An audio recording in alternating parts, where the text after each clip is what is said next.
Hello and good evening and welcome everyone, and with me today is Tony from OBJs. Tony, how you doing? I'm okay, I'm pleased to be here. Nice to see you again, Trevor. Oh my, Tony. Like a long time. It's been a very, very long time. And I'll tell you what, you've known me since I was probably 16. And frightened me. I'll tell you what, yeah, you've always been the person who a lot of people deem as the ones to go for and go and get their music from. The good old boogie music, the good old funky music, the good old soul music. Some of it maybe, yeah. Tony, I want to really ask you a question though, yeah? Go on. If you weren't doing this, what do you think you'd be doing? I don't know, it began 8 or 9 years old, so yeah, sort of picking up on music that was not listened to by many other people. Oh my. Certainly where I came from. Okay, because most people, before they got onto this, I dabbled around in some football, I dabbled around with some sprinting and all that kind of stuff.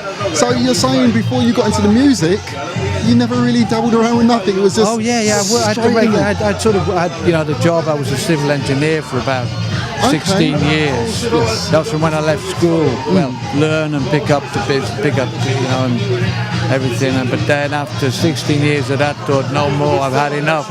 So what I decided to do was I couldn't afford to buy records. I had no money. Okay. So I thought, well, if I can't buy any, I've got to start selling them. And then I'll be able to buy some. Oh, now, there's maybe no logic in that, but that's. So is that how it all started? Pretty much. You becoming obviously. So I went down Churchfield Road. A main distributor, and of course a DJ as well. Well, that sort of evolved. The DJing sort of evolved out of being bored of what other people play. You go to the party and you don't like the usual thing. You don't like what people are hearing. They have the one deck because there used to be no DJ there, just a deck. And I'd start sneaking in a couple of records and. Just before that, Tony. I mean, like when I first met you, it was way in the 70s, and you used to have a thing going. You used to sell records down at the Waste. Yeah, correct. Kingsland High Road, Hackney. Right outside what was then Richmond Arms, which is now the Haggerston. Okay. Yeah. That's Neil has the Haggerston, and I used to sell the records right outside there, which is where I used to see you guys and all sorts of people. Could you remember any of the guys from that day, from back in the day? Oh, from then? Oh, gee. Junior Giscombe used to come down. Okay.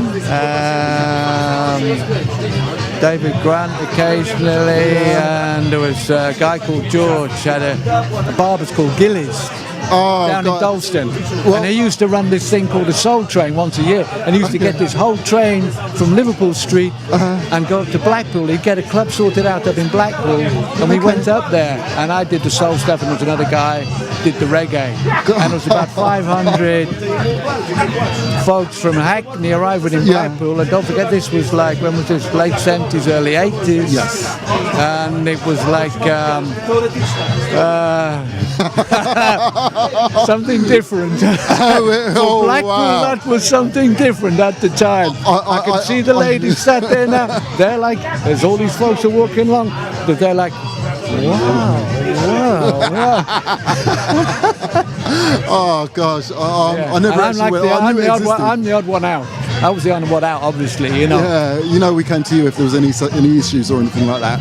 Yeah, we'll look for you to bail us out, Tony. I don't think you realise that. Me, no. I mean, you pushed me forward. God, yeah. I mean, how has you been finding the soul scene? I mean, obviously through certain situations that wasn't really delivering, made you want to come onto this scene. I didn't see it as something to come on to. I saw it as sort of the music that I liked, and just wanted to, I don't know, just became involved. Sometimes whatever the powers are to be, they just pull you into situations and you just get on with it and you like it. As you do.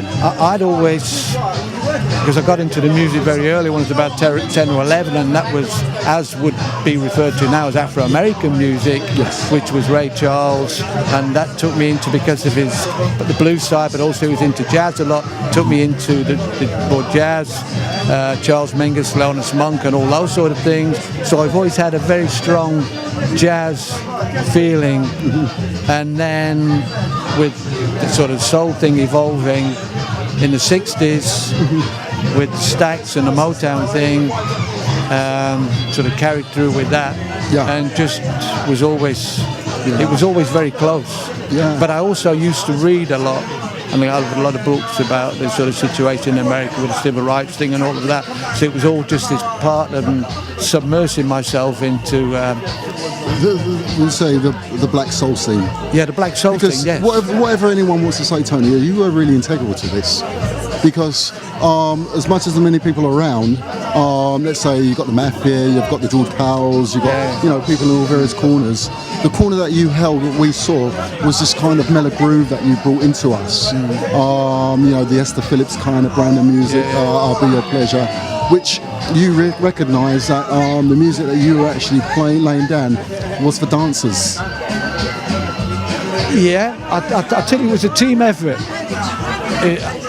A team effort, to mention, which is that I hear what I like, and then I see what you like. Yes.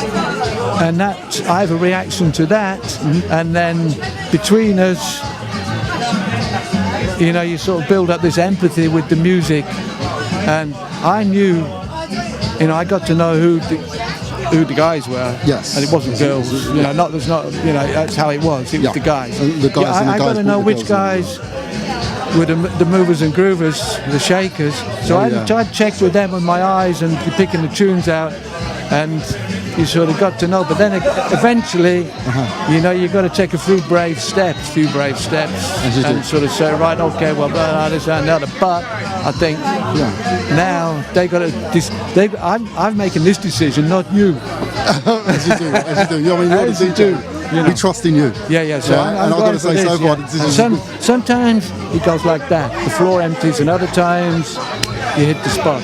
But sometimes the floor empty. But next week they come back to the one you cleared the floor with last week. That happens. That's one of the, it's called taking and that's the empathy between. You learn from that, Tony. It's a together situation. You learn from what I say, knowing how to make things harmonised, and the harmony between the dancers, the dance music, and of course, your mindset on the night. And of course your selection. It happens. Tony, I mean, tell the truth here. Is this a thing where you actually earn out of it? Is it a money making thing? No, never, not for me. It never was. I mean, certainly not. No, never was. I mean, occasionally you got a bit of money, but most times, and certainly when I was doing it, starting out, and there was a pub in Hammersmith called the Prince Wales, and we used to charge 30p on the door, and they'd still bunk in. And that was the Craigs. Was that one of the Craigs who was in Wham? He used to come in, and there was various other guys, Steve Jervier. Oh, I remember Steve. And various other people, but they still try and bunk in for the 30p. I mean, that's one of the myths I'm trying to dispel. That back in our days, I'm talking about this crossover from the 70s to the 80s, is that we were earning an enormous amount of money. And they didn't realise it wasn't about the money. No, not at all. Nothing to do with the money. Not a thing. I don't know if it was the same for you, Tony, but for me, it was like going somewhere whereby the music actually spoke to us. The music was more like a motivation. The music was That's the only reason. That's the only reason. And everything. And, it got you through the week. If you went out on one night, so the Friday night or Saturday night, and you had a great night, that carried you through the week. That music carried you through. Whatever was going on during the week that was not pleasant, or the job was not pleasant, whatever, that music carried you through. Because the vibe from that night. We're working class, and there was always someone. But it was a family thing. It was a family. That too. Yes. It was a family thing, and you go, and as you know, you go around from one club to another club, and you see one group of people, and then you get to know that group, and everybody's on the same mission. Money was not it. Now, maybe there were people who were making money, probably, people used to do Hammersmith Pally, but then you have to give your soul, you have to give up your interest in the music to be able to do that in whatever way, whatever fashion. But I could never do it, not as a conscious thing. I only like sort of playing, listening to, being involved. I just wanted to make that clear, Tony, because I felt that with us, and a lot of us, as I would say, a family. I belong to many families, as you know. I even had to head up certain things myself. But more so yours, OBJs. It was a bit like a destination where people will know they'll be going to, and they'll know that whatever happens to them through the week, it was a place just to release, a place just to meet people similar background, and basically just sort of like just enjoy yourself. Really, truly enjoy yourself. I mean, it was one of these things that was happening at the time, and you had Incognito, but Incognito didn't even exist then, but you had Bluey, all the guys from Light of the World, we'd have a house party down Wood Green, and it's just like everybody just comes in, and there's no names or nothing. Everybody is the same. And I think rice and beans. Everybody's rice and beans. There you go. And I think that very much epitomises the analogy of OBJs. See, I do remember what it is, Tony. Do I give it away, or do I keep it under? Some people ought to know about it. Okay, OB Jolly. OB Jolly, yeah. Well, I'll tell you a little thing about the OBJs. This is how I started using that name. Where I come from, there used to be 3 breweries. I come from Blackburn, okay? Yes. In Lancashire, right? There were 3 breweries in the town. One of them was called Dutton's, and they used to have a bottled beer called OBJs, and the OBJ stood for OB Joyful. Okay. That's what it actually stood for. Yeah. It was OB Joyful. Yeah. And I thought, well, what a beautiful, because I didn't want to use my name, Tony Hickman. Who knows? There's no ring to it. Okay. And I thought, there's a ring to this. Yes. OBJs. Yeah. Brilliant. And that's why I tell you the truth, it was more so in principle what you brought to us, because I can never ever remember not being anything else but joyous and but jolly when we came down. I mean, like even today as it is. Brilliant. I feel privileged and humbled to this day to have been part of what you were all involved in. And if I haven't said it before, Tony, I've got to say it before, thank you. Yeah, I say thank you to everybody. Oh, my, you've definitely given me good guidance. Ever since I was a little nipper of 16. And your music has always spoken to me, and I've got to say thank you for that. Yeah, thank you. Before we wind it up, Tony, let us know what's been happening with you of late, currently. You're gigging here at the Rocket. Do you want to tell everyone about this? The Rocket is something that evolved out of being here one New Year's Eve, and there was somebody who was playing the music and it wasn't very good.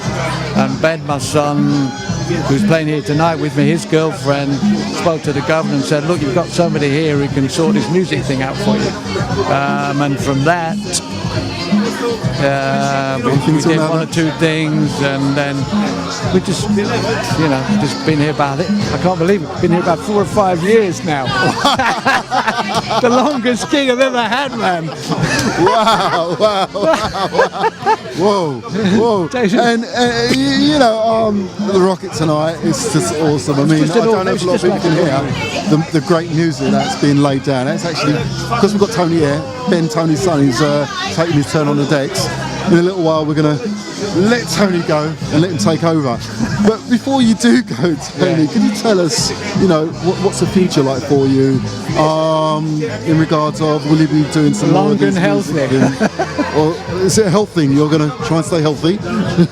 Yeah, well, just keep on doing the gig here, and if other things come along, maybe yes, but it's got to be fun, and it's got to be doing this music.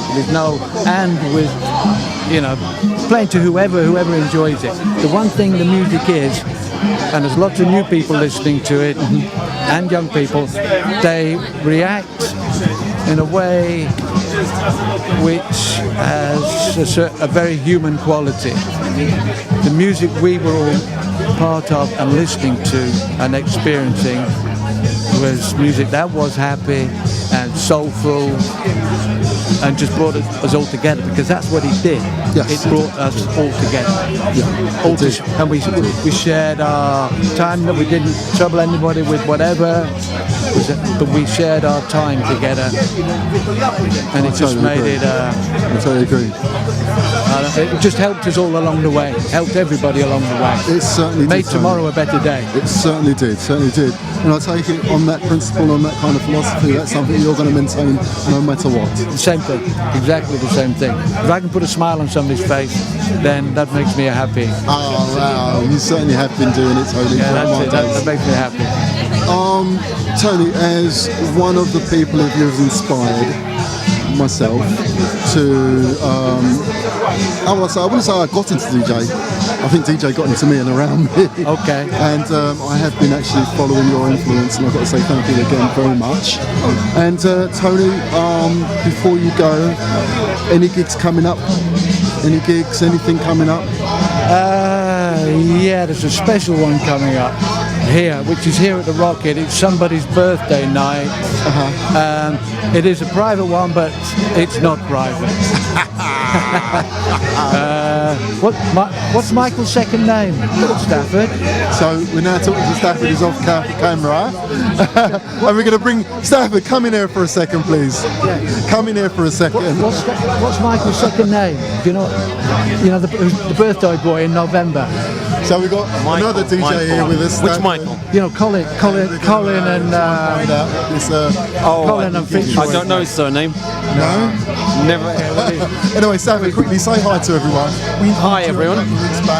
Yes, you did. Stafford and OBJs has been... 14th of November. It is 14th of November, Friday night, here at the Rocket. A special night. Wow. There'll be people here. There'll be people here. And we're all looking forward to that. And if Paul Anderson's around, be here. There's quite a few others that I'd like to mention actually, or I'd like to see here as well. I'll probably take a trip down. And I've got to say, on behalf of Tony, behalf of DJ Stafford, and everyone else who's been following this, this video blog of ours, thank you very much for joining us. And Tony, would you like to bid everyone adieu? And hopefully they'll come and see you soon. Thank you, absolutely everybody over the years for all the pleasure you've given me. And let's keep on listening to the music, enjoying it, and move our bodies to it. There you go. Be soulful. Thank you very much, everyone. Thank you.